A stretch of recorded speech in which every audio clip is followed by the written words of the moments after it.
अब आ जाती है डेंसिटी। अब देखो, अब छोटे छोटे टॉपिक हैं, ऐसे ही खत्म होते जाएंगे। सुनो सुनो सुनो सुनो, अब खत्म होते जाएंगे। सुनो सुनो यहां पे, अब खत्म हो। अरे डेंसिटी इज इक्वल टू क्या होता है भाई? मास अपॉन वॉल्यूम। लेफ्ट से राइट जाओगे तो एक बात बताओ, मास नहीं बढ़ेगा? तुम मुझे बताओ, मास नहीं बढ़ेगा? मास बढ़ेगा। लेकिन यहां पे हमने क्या बोला? ट्रांजिशन कॉन्ट्रैक्शन की वजह से। अब सुनना, इसीलिए ट्रांजिशन कॉन्ट्रैक्शन पढ़ाया था।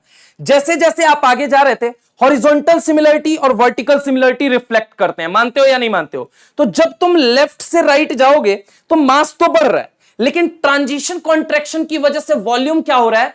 कम होता जा रहा है। वॉल्यूम क्या होता जा रहा है? कम होता जा रहा है। तो अगर हम बात करें कि density is equal to mass upon volume, mass बढ़ रहा है लेकिन due to transition contraction, due to transition contraction, due to transition contraction, due to transition contraction, due to transition contraction क्या हो रहा है? वॉल्यूम घट रहा है। वॉल्यूम क्या हो रहा है? घट रहा है।